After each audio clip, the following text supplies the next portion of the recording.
Yan. Recording na siya. Tama ba ako recording?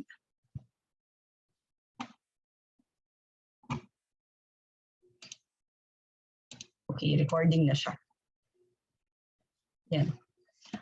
Okay, let's define organic chemistry first, no? Organic chemistry, it is the study of carbon-containing compounds and their properties, no? It is the study of structure, yung properties, yung compositions, reactions, and preparation of carbon-containing compounds, no? So mostly, yung mga organic compounds, this contains carbon and hydrogen, no? But not all, no? Carbon na meron yung isang element, hindi carbon. I mean, hindi organic compound, no? And this organic compound is mostly makikita sila sa nitrogen. They make up with nitrogen, oxygen, halogen, phosphorus, silicon, and sulfur, no? Ito nga ang sinasabi ko kanina, not all carbon is sa organic chemistry. Kamukha ng carbon. Oxide of carbons, yung carbonates, yung bicarbonates, and cyanide. Kasi bakit hindi sila organic chemistry? I mean, hindi sila organic compound. Kasi there are synthetic carbons like the carbon monoxide na na ginagamit natin sa mga generator, di ba, kapag walang electricity. And yung carbon dioxide is used sa mga carbonated drinks, yung mga favorite nating mga soft drinks.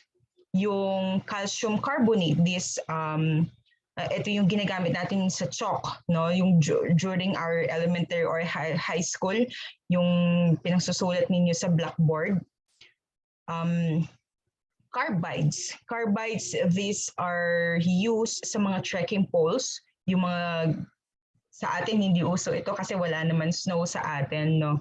And cyanides, no? Cyanides, if you are familiar sa mga kamoting kahoy, no, yung white part before yung pinakalaman niya, it contains cyanide, no? Yun ay hindi ginagamit, guys, ha? Hindi siya pwedeng kainin. Kaya tinatanggal yun kasi it can cause fatigue, no? Kasi also yung mga kinakain nating bamboo shoots, no? Kaya before natin kainin yung mga bamboo shoots, kailangan munang pakuluin. Yung naaamoy, kung if na-try nyo na magpakulo ng bamboo shoots on your own, yung hindi binili sa palengke. Kapag inamoy nyo yung tubig, tapos may nalasahan nyo, inamoy nyo yung tubig niya, tapos mapait, that is the cyanide, no? Siyempre, yun, hindi natin siya pwedeng kainin, no? It can cause fatigue, stomach ache, yung kapag na-ingest mo yung cyanide.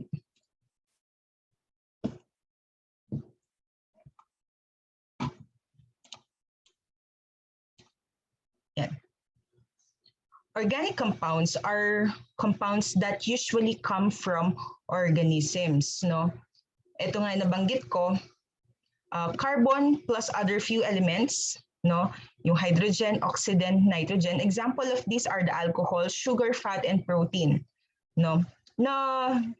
We use them or in our daily lives, no? Hindi natin masyadong pinapansin, pero mostly ito yung ginagamit natin sa ating daily lives, no? And vital force theory, saan ba nanggaling yung mga organic compounds, no? According kay Berzelius in 1809, no? He assumed that organic compounds are only formed in living cells and it is impossible to prepare them in laboratories. So lahat daw ng organic compound are living things, no, galing sa living organisms, no, there are biotic compounds, but it was discarded by Frederick Wöhler, no, that he synthesized that urea a component of urine by heating an aqueous solution of the inorganic compounds of ammonium chloride and silver cyanide, no? He synthesized that organic compounds from inorganic compounds starting materials. So, na-abandon yung vital force theory ni Berzelius because of Frederick Wöhler, no? Because of his experiment. What is the difference of organic and inorganic compound? Nabanggit ko nga nung orientation natin, there are two kinds, no, na pwede niyong i-take yung organic chemistry and inorganic chemistry. So organic chemistry, ano naman yung belong, no? These are the hydrocarbons, only carbon and hydrogen atoms and their various derivatives. Ano ba yung mga derivatives nito? Ito yung mga ibang element, no? Later on, madidiscuss natin itong mga to. And a good example of organic chemistry, these are the natural gas, no? Ito yung mga petroleum, yung napakamahal, no? Mga plastics, rubber, paper, carbohydrates, na ito na favorite nating lahat, kanin is life, no? Proteins, enzymes, fatty acids, foodstuff, drugs, and textiles. Now, while the inorganic chemistry naman, it is the study of all substances other than hydrocarbons and their derivatives. No? An example of these are the sulfuric acid, nitric acid. Ito yung panggawa natin ng suka. Yan. That is synthetic, yung mga nabibili nating dato puti, yung mga nasa grocery, yan ay mga synthetic acid, no? Yung mga nabibili natin sa mga probinsya, na yan ay mga natural vinegar ang mga yan. No, ores and minerals, air, baking powder, caustic soda, table salt, metal alloys, brass, and bronze. Kaya di ba mostly ang maganda talagang ginagamit is rock salt, no? Kasi galing sa water, hindi ka parang lang yan, kapag sugar, di ba? Mas okay ang dark na sugar, much better if muscovado, di ba? Kaya hindi tayo masyadong gumagamit ng white sugar kasi masyado ng process, no? Na-refine na masyado. Kamukha din yan ng iodized salt. Yan. And ito din. Inorganic compounds, yun nga, except carbon, there are ionic bond, high melting and boiling points, few burning oxygen, mostly polar in nature, many are electrolytes, small with few atoms. Organic compounds, all are carbon compounds, covalently bonded, low melting and boiling points, burns easily, mostly non-polar, most are non-electrolytes, and large molecules with many atoms. Later, we're going to discuss them. Yan. Carbon atom always makes total of 4 bonds. I don't know if you're familiar, if natakal nyo na ito during your third year sa chemistry, no? The sharing of 4 valence electrons requires the formation of 4 covalent bonds, which are represented by 4 lines as shown here. Yan.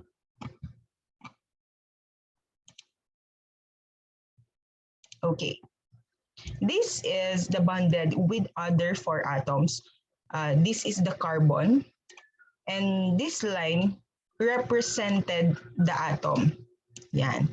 It represented by atom. Bonded with 3 atoms. Yan. Kasi yan is atom din yan. 1 atom ang later discuss ko. Yung mga ibig sabihin nito. Yan. Bonded with 2 atoms. Bonded with other 2 atoms. Yan. Okay. Organic compounds, hydrocarbons, and derivatives. There are 2 kinds, the hydrocarbons and the hydrocarbon derivatives. Under the hydrocarbons, there are two, the saturated hydrocarbons and unsaturated hydrocarbons. So saturated hydrocarbons, these are the hydrocarbons in which all carbon-to-carbon bonds are single bonds. Yan. While the unsaturated hydrocarbons, hydrocarbons containing one or more carbon-to-carbon multiple bonds. Yan. Hydrocarbon, yan, and hydrocarbon derivatives. Hydrocarbon, compound that contains only carbon and hydrogen atom. Kung nakita nyo kanina yung yan. Kung nakita nyo kanina yung C1, that is only carbon and hydrogen atom. No, hydrogen carbon derivatives compound that contains carbon and hydrogen and one or more additional elements. Kumbaga may sangay yung carbon to hydrogen atom. Okay, saturated hydrocarbon, hydrocarbon with all carbon-carbon bonds are single bonds. While the unsaturated hydrocarbons, hydrocarbons with one or more carbon-carbon multiple bonds. No, ito na yung double bond, triple bond, or both. Yun na pinakita ko kanina, yung dalawang line. Yan. Mga unsaturated hydrocarbons ang mga yon. Alkanes. Yan. Alkanes is organic compound, saturated hydrocarbon, open chain, straight or branch, binary compounds of carbon and hydrogen. All bonds are single bonds and meron siyang general formula ng CH2N plus 2. Mostly itong mga formula na ito is hindi ko na sinasali, no, sa mga discussion kasi dahil online, hindi naman kayang mag-solve sa mga ginagamit kong platform for exam. Expanded and structural formula. A two-dimensional structural representation that depicts the bonding of all atoms in molecule. Now, while the condensed structural formula, structural arrangement of different groupings, a central atom connected with other atoms in a molecule. From the word expanded, no, kung sa condense, di ba, condense, malapot yan. No, meron kang element. For example, this one, the methane, no. Yan. Meron kang methane, which is CH4, yung kanyang IUPAC. Yung CH4, yung IUPAC name is methane. Isesend ko yung module, everything is given na yon, hindi nyo na kailangan manghula.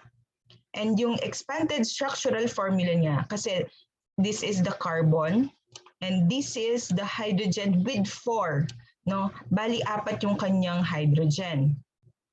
Yung methane, no? Kapag isasulat mo siya ng expanded structural formula, ito siya, C, dahil single bond siya, only one line, yan, dahil 4 yung kanyang hydrogen, yan, 1, 2, 3, 4. Okay. Well naman, another example is ethane, no? Ethane, ang kanyang IUPAC name is CH3. Ito guys is given din sa module ninyo. Yan, dahil CH3, 1 carbon, 3 hydrogen yung naka-attach doon sa carbon. Tapos laging dash yung pang-separate, no? CH3, yan, 3 din ang kanyang hydrogen. Kung makikita ninyo doon sa expanded structural formula niya, no? C, 2 carbon kasi CH3 na dalawa, C. Tapos yung makikita nyo yung dash, no? 3 ulit. Tapos yung mga nakalagay na hydrogen is tatlo. 1, 2, 3. Okay, sa isang carbon. Doon sa kabila is ganun din. 1, 1, 2, and 3.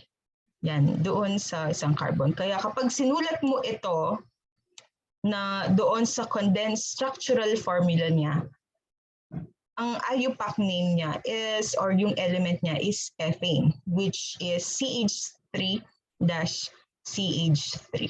Nagets ba siya, guys? Yung difference ng expanded and condensed structural formula? Yes po, ma'am. Yan.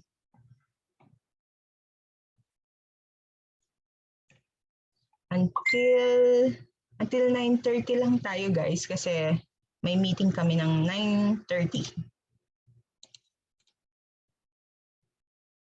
Yan. Skeletal structural formula, structural arrangement of all bonded carbon atoms without showing the attached hydrogen atom. Yan. Mostly ang skeletal structural formula hindi siya masyadong ginagamit, no? Ayan. Itong 5 carbon. Ito kasi, guys, kaya ganyan siya. Kala mo, very complicated naman, 5 carbon lang. Yan, guys, is given na sa module ninyo. Meron ng table for IUPAC, no? Structural constitutional isomerism, no? Compounds having some molecular formula but different structural arrangement are called isomers, and the phenomenon is known as isomerism. Yan. Ito, guys, ano na sila? Kumbaga, hindi mo na sila mababali. Meron na silang, meron ng yung structure nila as it is na yung mga yan. That's why they called isomers, no? Yan. Line angle, bond angle structural formula. Ito din, hindi ko rin, ginagamit ko din siya kapag during discussions but not most of the time. No? Pero easy lang yan mga yan. No? I-discuss natin, i-discuss ko in a easy way form. Itong mga, or sa mga hydrocarbons. A structural representation in which a line represents a carbon-carbon bond. Ito, yan. Kung nakikita nyo,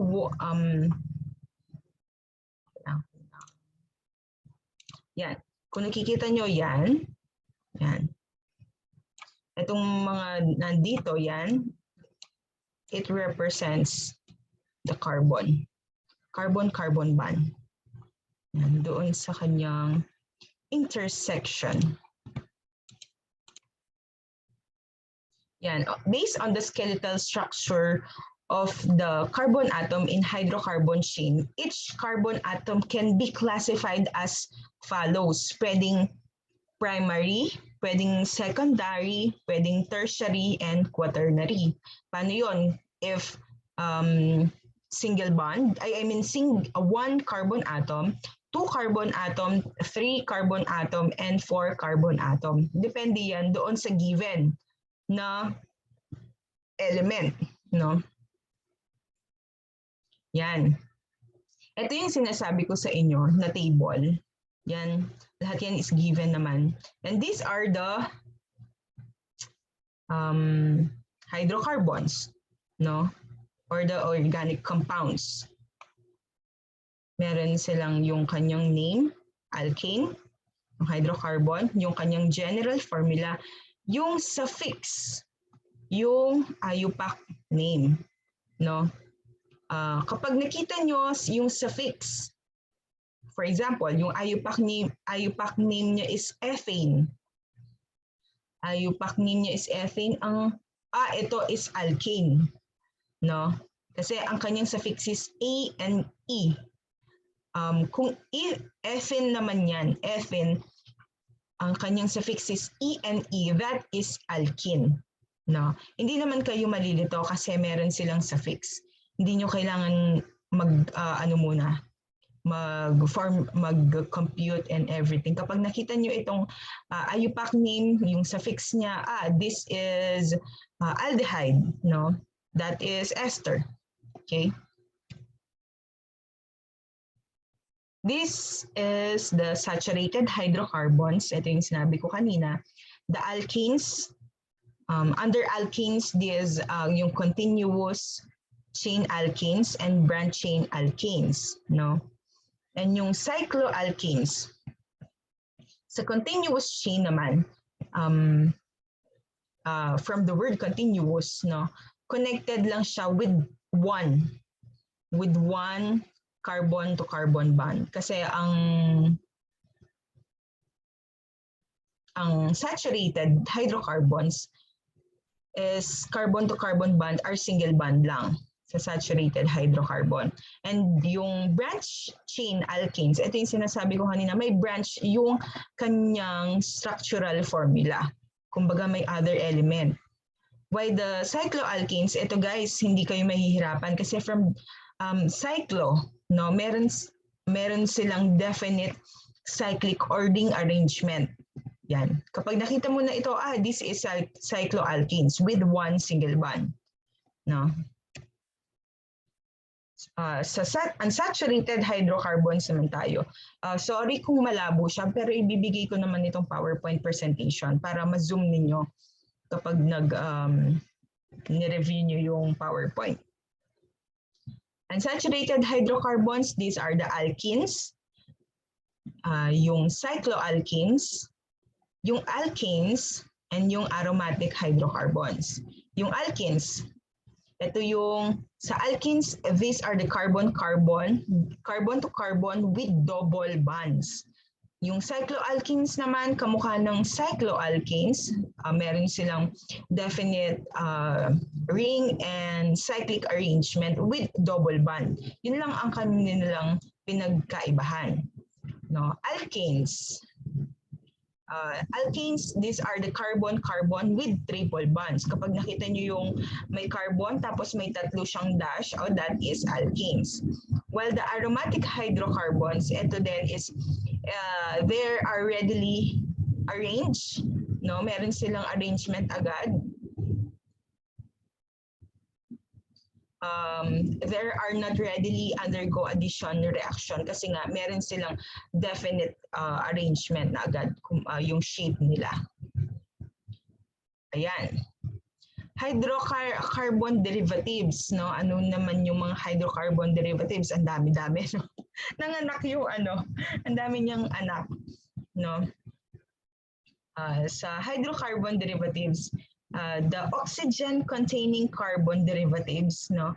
Ito yung mga alcohols, phenols, ethers, and thiols, thiols, yung mga aldehydes and ketones, carboxylic acid and ester. Sa carboxylic acid, pero mostly hindi naman ang mga dinidiscuss ko dito is aldehydes and ketones, carboxylic acids and ester. Yung alcohol hindi ko na yata masyadong dinidiscuss to. Yan. Sa carboxylic acid, no, hydrocarbon derivatives whose characteristics functional group is the carboxylic group. Kung meron siyang general formula din, no? And yung ester, no, meron din siyang functional group, no, yung ester. Sa mga next module na natin i-discuss yan kasi meron silang kanya-kanyang module, itong mga hydrocarbon derivatives. Well, sa nitrogen-containing hydrocarbon derivatives naman, these are the compound-containing carbon, yung hydrogen, nitrogen, and sometimes oxygen. No? This is the amines and amides. No?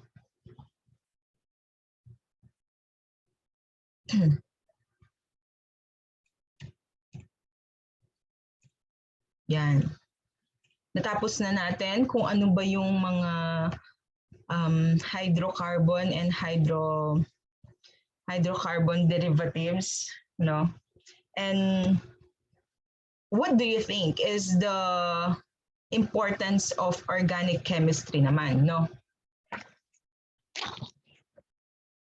Sabi dito, body is made up of organic compounds called biomolecules. What are these biomolecules, no?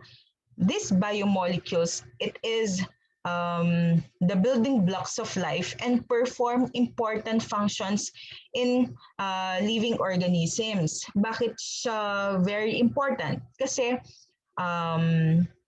merong mga chemical compound under biomolecules na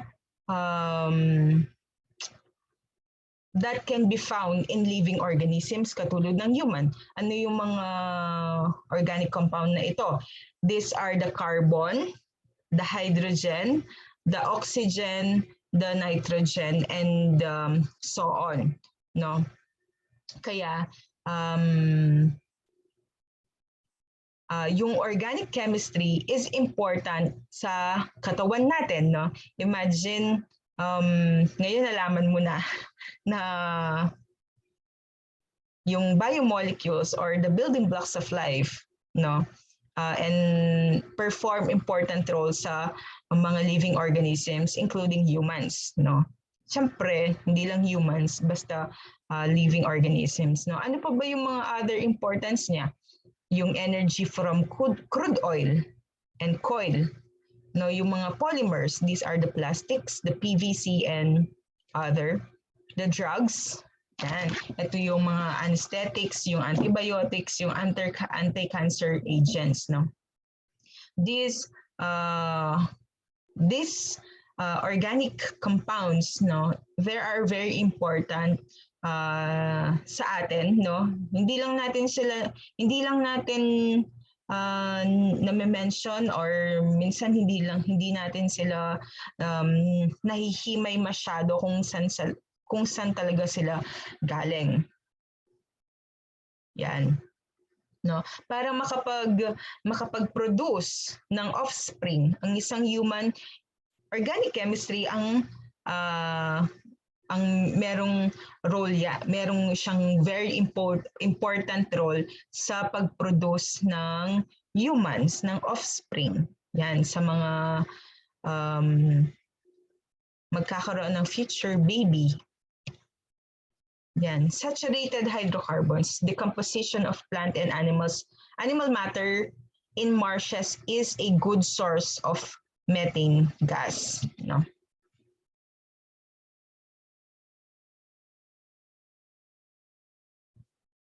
Methane gas is ginagamit natin yan, no? Ginagamit natin yan sa mga pag-fuel to make heat and light, no? Kaya minsan yung mga landfills, 'di ba? Landfills, yung mga marshes is nagpo-produce ng mga apoy, 'di ba? Kung nanonood kayo ng mga KMJS, 'di ba? Yung tubig nila tapos sisindihan nila umaapoy kasi it is because nasa malapit na landfill sila, no? And also yung mga septic system and sewers, no? Kasi nga nagkakaroon ng decomposition, no? Doon sa mga yun. Kaya nagkakaroon ng leak, di ba? Tapos may sumasabog. Yan, that is because of methane gas. Kasi nagkaroon ng heat tapos ng light. Yan, ito yung mga very important nowadays, no? Parang ginto lang yan.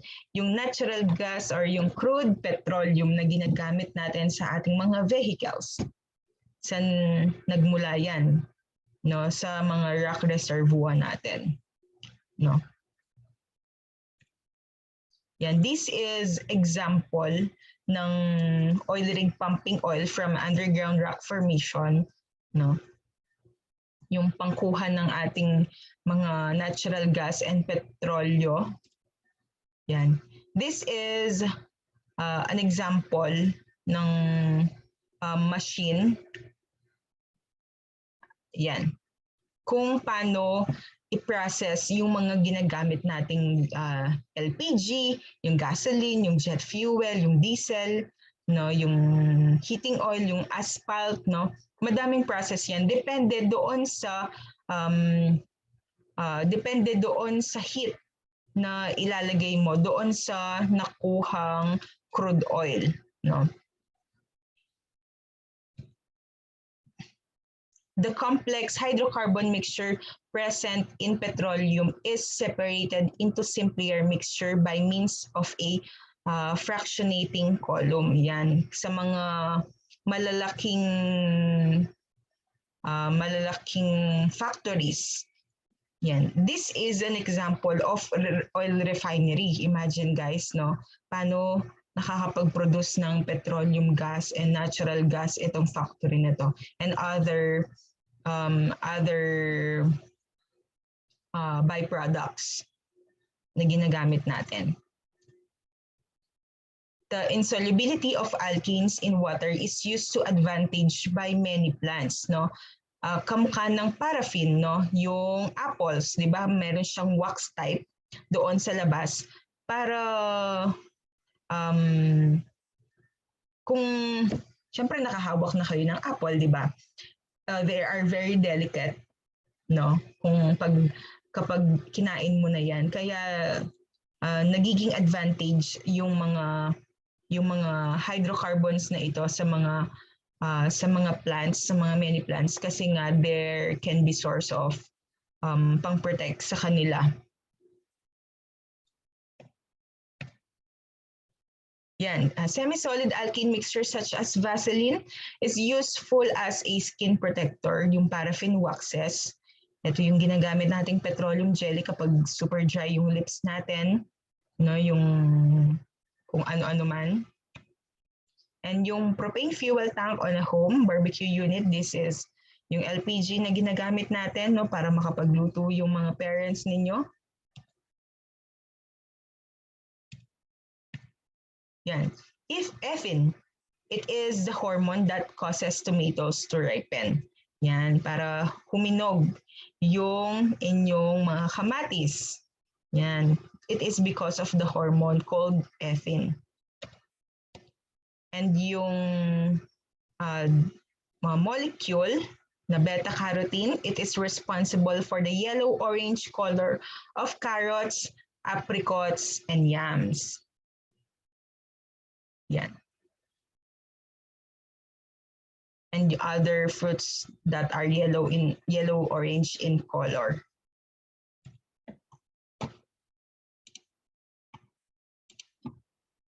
Hindi pa tayo tapos. Meron pang part 2.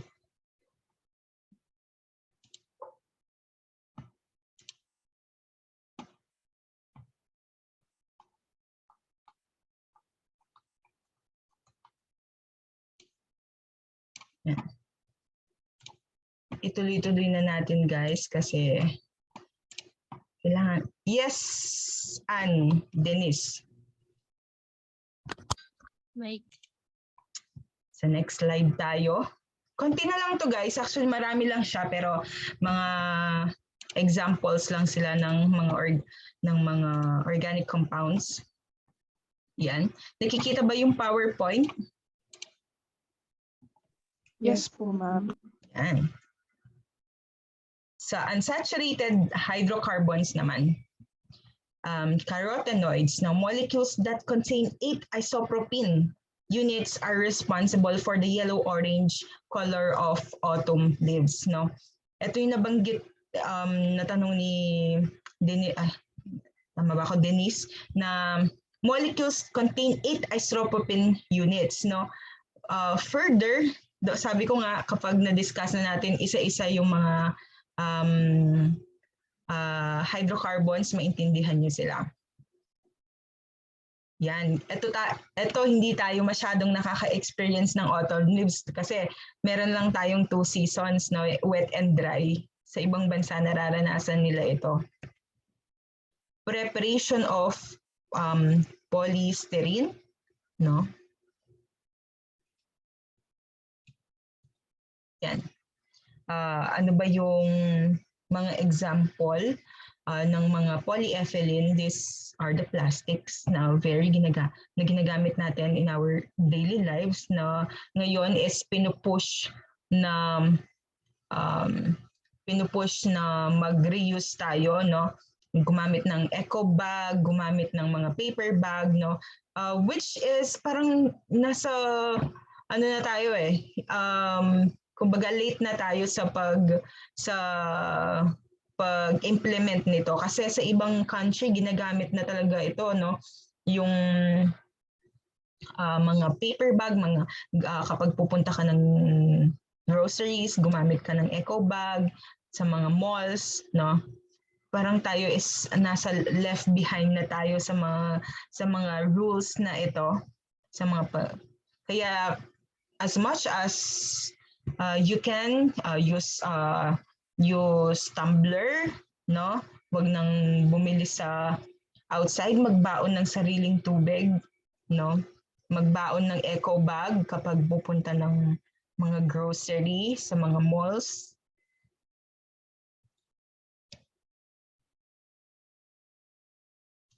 Yan. Polyaromatic hydrocarbons could cause cancer. Yan. Racing cars are fueled with methyl alcohol. Akala nyo, gas, no? Or diesel ang ginagamit sa mga racing cars. Hindi. Methyl alcohol ang gamit nila. Biofuels contain ethanol, no? Ethanol. Ethylene glycol, ito yung ginagamit sa mga, it is one of the ingredients sa pag-de-icers ng mga eroplano. Yan. Yung pag nililinis yung mga eroplano, yun yung ginagamit nila is ethylene glycol. Yan. This one, for survival in northern winters, many fish and insects produce large amount of glycerol that dissolve in their blood, thereby lowering the freezing point. Ito, alam ko, mga vet med kayo, alam nyo itong mga animals na ito, yung mga fish and insects na nagpo-produce sila ng mga glycerol, no? Para ma-dissolve or hindi sila lamigin or hindi sila magyehelo during winters, no? Parang humans din parang tayo din as humans, di ba? Kapag napunta tayo sa mga malalamig na lugar, di ba? Sa mga nagwi-winter, no? Nag-a-adjust yung katawan natin para nagpo-produce ng glycerol para makapag-adapt tayo doon sa environment na nadatnan natin, no?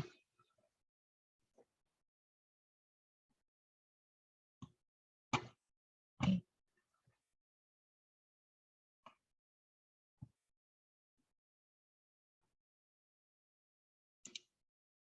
Okay. Yan. Cough drops contain menthol, kaya yun yung may menthol effect kapag kumakain tayo ng mga candies. Oxidation of ethanol is the basis for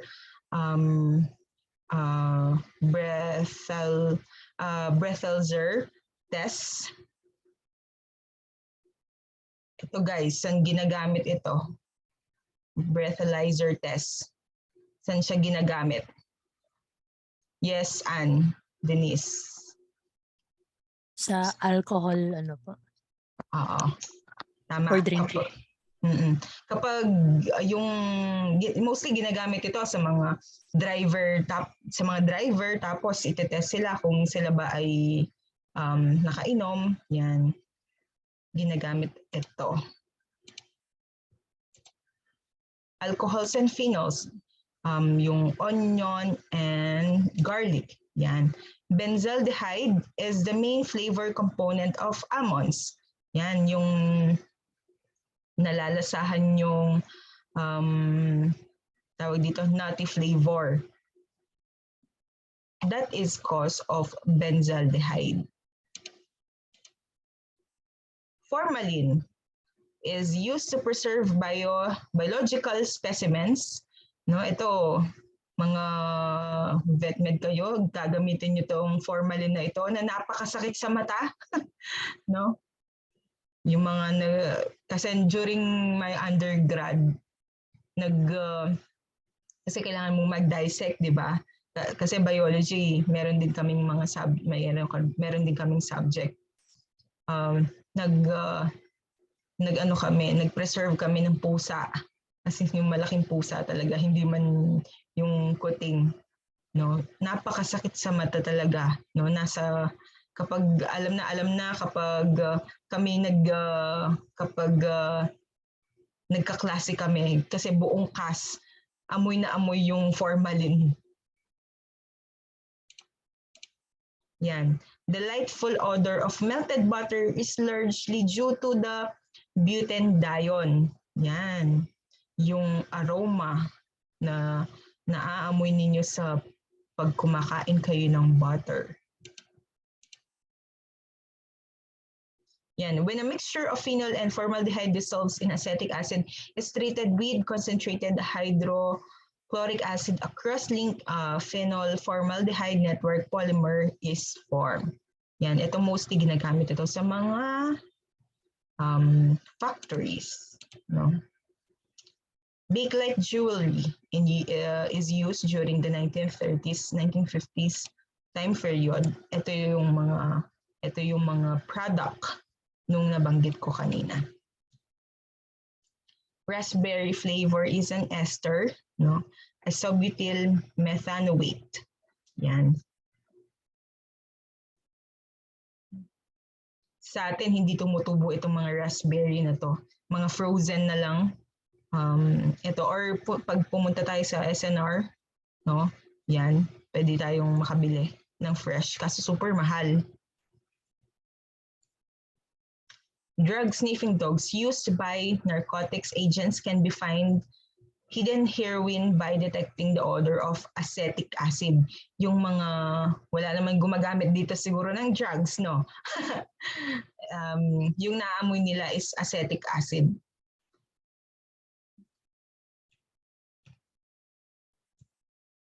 Yan. These are the common name. These are the common name, the IUPAC name. Ito yung mga, ganito siya, makikita nyo sa mga module ninyo, given na yung mga structural formula nila. Yan. Ito din, no? Given, hindi na mahihirapan. Hindi ka mukha ng problem solving na kailangan mo talagang mag-solve ng bonggang-bongga para malaman yung answer. Alpha hydroxyl acid, no? Ito yung mga ginagamit ng mga kababaihan, ay even guys today, no, gumagamit na rin ng mga facial cleanser, no? Yung sa lactic acid, ito sa mga feminine wash na ginagamit, no? Yan, ito yung ginagamit natin kapag yung may dryness, yung may itchiness tayo sa balat. Yan, it is the most common ingredients of this is the alpha hydroxyl acid. No? Moldy bread. Paano ba nagmo-mold? Because of propanoic acid is being used to avoid spoilage of bread. Kaya napansin nyo today, ako lang ba? Napansin ko yung mga bread like gardenia and yung mga loaf bread na nabibili sa supermarket, no? nagtataka ako, ang tagal ngayon ng expiration date niya. Unlike before, ang expiration date niya is nasa 1 week lang. Ngayon parang almost a month. A month na yung bago ma-expired yung isang loaf bread sa market, no? Siyempre, hindi rin siya maganda kasi meron siyang chemical na na contain, no? Kaya mas maganda pa rin yung yung mga basic, yung pandesal kasi yung nasa bakery kasi mostly ang ingredients lang yan is flour. Siyempre hindi rin siya good, no, yung margarine, synthetic ang margarine. Siyempre mas maganda butter, yung totoong butter, yung sugar, water, yeast. Mostly yun lang ang ingredients ng pandesal kaya mas maganda pa rin yung pandesal. Compare sa mga nabibili nating breads sa mga supermarket kasi marami silang mga chemicals. Yan, aspirin. Ito very common sa atin yung mga aspirin. Yung nitroglycerin is used in treating chest pain related to angina pectoris. Ito yung may mga sakit, no, they use this. Ito yung parang nasa itong mga gamot na ito parang nasa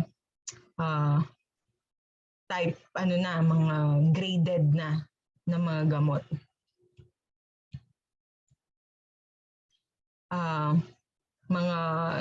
Yung mga para-cute na ginagamit ng mga para-cuties, no? It is made from polyamide nylon. Hindi lang basta-bastang tela yung ginagamit nilang yan kasi imagine yung pressure ng hangin kapag nasa nasa air, di ba? Siyempre kapag hindi naman sila pwedeng gumamit ng ordinary, no? Gusto nasira kung gagamit silang ordinary. Yung coffee, sinong coffee lover dyan na kamukha ko, no? Yung coffee beans contain caffeine, no?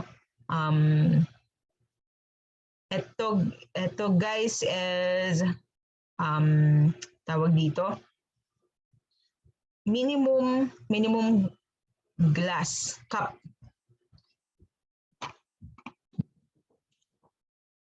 Wait lang.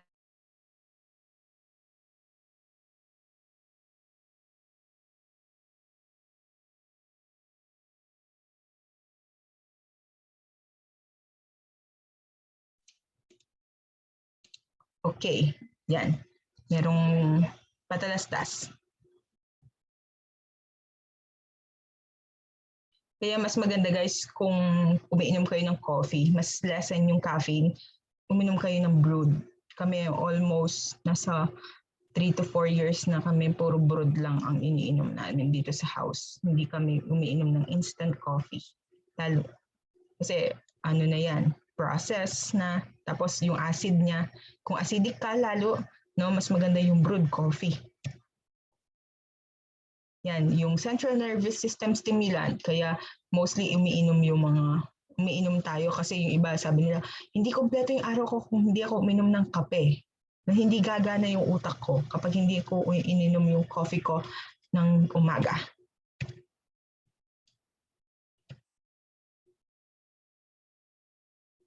I'm not going. Yan. Before the conduction of nerve impulse, an incoming nerve impulse triggers the release of neurotransmitter molecules. Neurotransmitters bind to receptor sites activating the receptor nerve cell. Yun yung ginagawa ng coffee, no? Yung dopamine. Dopamine is found in brain. Ano ba yung dopamine na ito? Ito yung happy hormones natin, no? Kaya mostly yung iba is ako, ang pang-distress ko is mag-exercise kasi naglalabas siya ng dopamine, happy hormones. Kaya yung mga nakahiga lang lagi, yung mga tamad, yan. Imagine nakakabata din guys. Nakakabata yung pag-release ng dopamine. Kasi nga happy hormone siya. Di ba? Deficiency of neurotransmitter results in Parkinson's disease. Itong Parkinson's disease na ito yung mga nanginginig yung uncontrollable movement. Na nanginginig yung it's either any part of their body. Parkinson's disease. Serotonin, also a brain chemical involved in sleep, sensory perception, and the regulation of body temperature. This is also implicated in mental illness.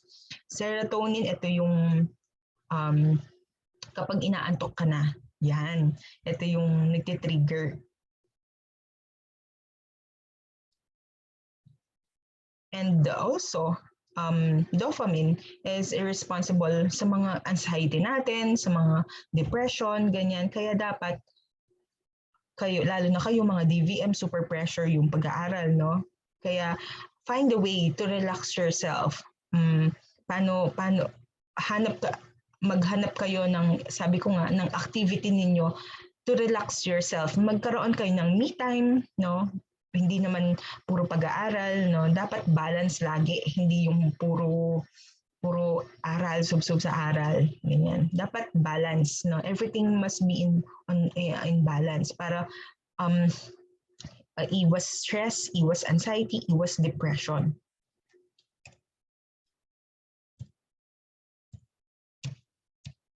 Yan. Oriental poppy plants are the source of several narcotic painkillers including morphine. Yan. Ito hindi siguro familiar sa atin doon. Walang ganito sa Philippines, no? Pero narcotic means drugs na itong mga to. Yan. A white strand of nylon polymer forms between two layers of solution containing diacid and diamine. Nylon, itong nylon yung ginagamit natin na material. Nagmamadali ako, no? Firefighters with flame-resistant clothing containing Nomex. Yan. Siyempre, hindi sila pwedeng gumamit ng ordinary na damit kasi nga pumupunta sila sa mga super init, no, ang mga apoy, yung mga firefighters, no.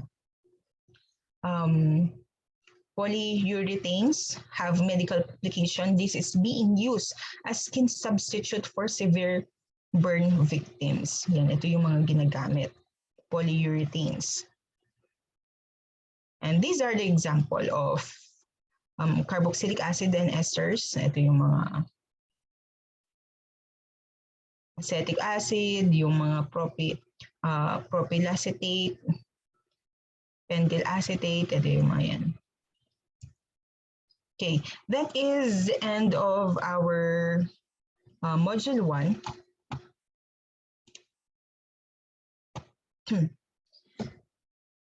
Nasa 47. Sige, titingnan ko na lang yung mga attendance. Hindi muna ako magro-roll call ngayon kasi hinihintay na ako sa Zoom. Titingnan ko na lang yung mga nag-in ngayon. Later, isa-send ko yung activity ninyo. Activity and tawag dito, activity. May quiz kayo. May quiz kayo sa akin. Wala kasing pasok bukas, no? Bukas ko sana ibibigay yung quiz. Pero sa ano na lang, sa Friday na lang guys. Basta, very easy na quiz lang. Tapos, i-discuss ko din, ibibigay ko din yung instruction bibigay ko din yung instruction niya. Tapos, wait lang, titingnan ko yung activity, no? Activity. Organic.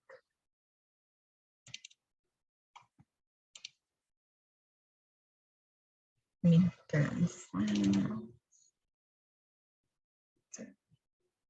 Wait lang guys, double check ko lang.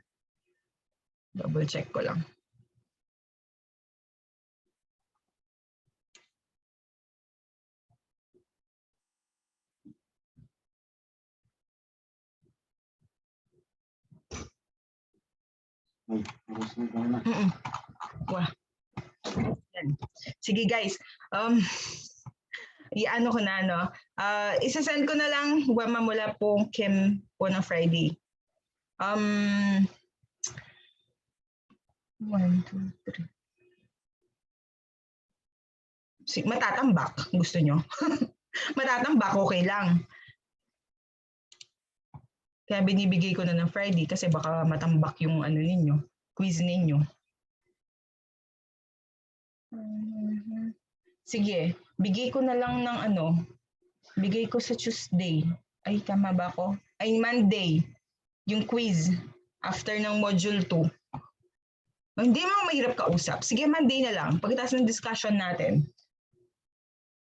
Yan, tapos basta isasend ko na lang yung mga ibang activities. Kung meron man, later, anytime. Basta. Yan, sige, kindly open your cameras. Nagmamadali na ako. For sa picture taking. Sa attendance, pa-attendance guys.